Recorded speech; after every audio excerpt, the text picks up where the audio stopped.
Hello, good morning guys. Ohayo gozaimasu. So dito ulit tayo sa BSC sa Bulacan Sports Complex. So ayun, check lang natin tong net sa third court kasi parang nalagot. Mukhang may mga naglaro naman dito mga bata na ginawang volleyball court. Kahapon kasi ng hapon, may nakita ako dito naglalaro ng volleyball at saka badminton. So pinalabas natin kasi nga bawal maglaro dito ng volleyball at saka badminton kasi tennis court ito. Kasi nga iniiwasan natin yung masira yung net. So ayan yung court number 4. So ito yung court number 3. So ayan, check natin kung nalagot siya or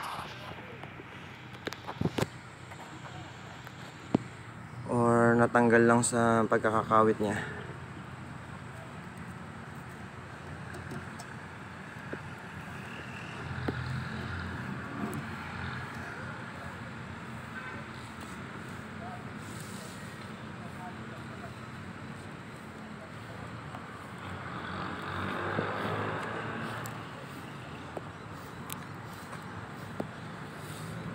Dapat na tayo higpit eh. Wala pala sabitan yung ano. Walang sabitan? Hindi tayo higpit para madaganan siya.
Alin?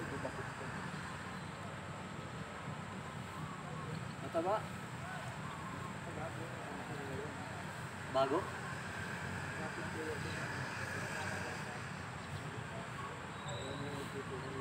Bata pa?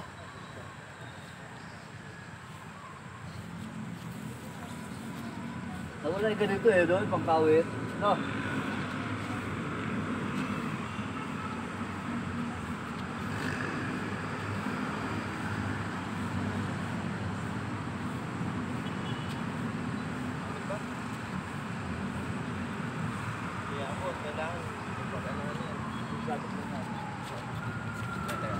Sampay na.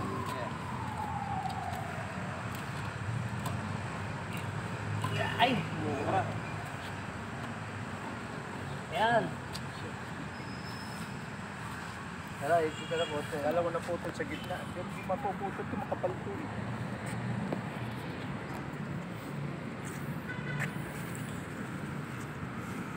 Problema ito, kailangan talian ng lambre para di mag-push. Mahag-push. Yung kawitan niya kasi ito umiikot lang, hindi sisikip, sumusunod, kaya dapat maitali ito, mai-fix. Ito na nga, ay tatali na nga lang. Ito doon ang ikot sa dulo. Ito, ikot na pala ito eh. Doon nga tayo naghigpit ng nakaraan, di ba? Sabi mo dyan tayo maghigpit eh.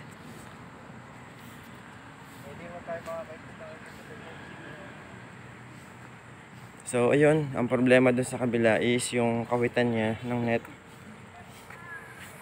is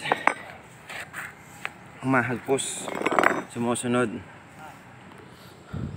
So try natin to.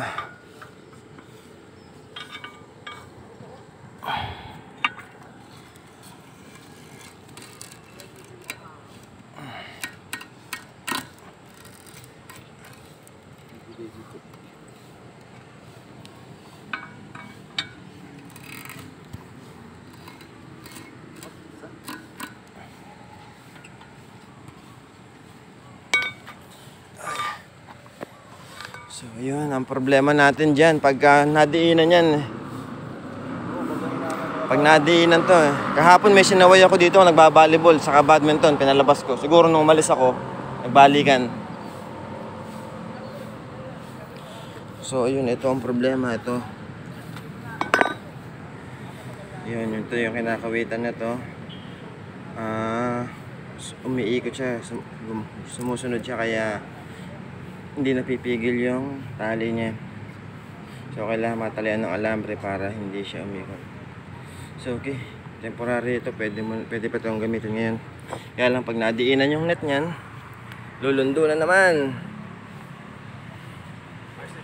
Okay, mababa. Pero pang palo, saka yung may tuturuan, pwede dito.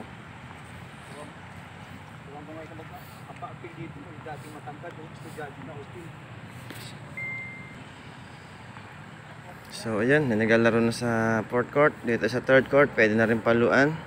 Actually itong third court na to, dedicated lang to sa mga beginners, tsaka yung mga nagpapalo-palo lang. Mahirap kasi laruan yung court na to eh. Kasi yung floor niya is hindi siya pantay, alon-alon yung floor niya. Kaya yung bola pag tumama doon sa hindi patag, naiiba ang bounce. So ang talagang matinulang laruan itong number 4 at saka itong 1 and 2. Ang problema dito sa court number 1 and 2 is ayan, nagbibitak-bitak na siya.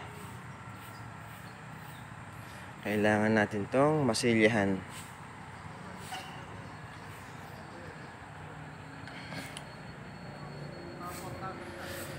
So yun, waiting lang tayo ng isa pang player para makapaglaro na tayo ng doubles. Waiting muna tayo. So yun, ito yung ating ginamit na pang-adjust sa net.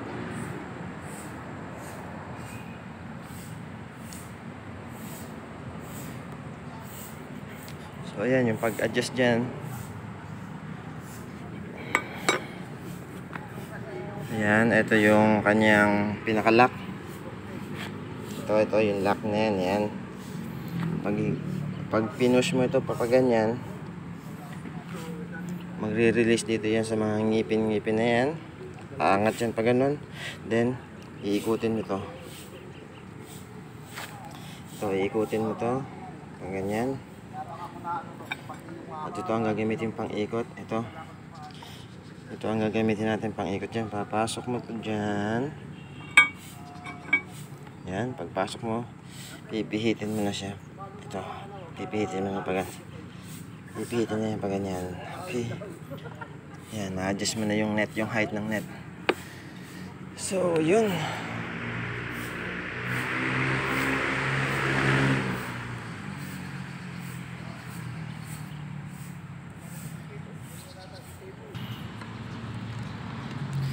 So, ayun, yung height ng ating net is, itong poste is 3.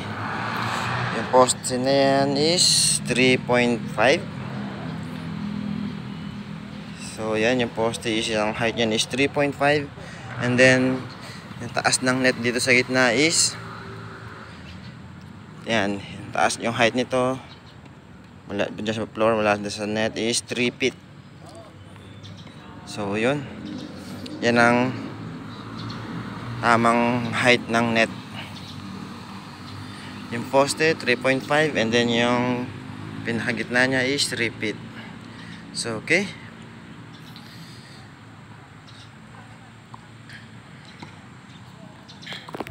So ayun guys, magwa-warm up na kami. Papalo na tayo. Okay, thank you very much. Arigatou gozaimasu. Bye bye. Thank you. Hanggang sa muli. Bye bye. Bukas try natin, baka makapadjak tayo. Okay, thank you. Arigatou gozaimasu. Bye bye. Bush.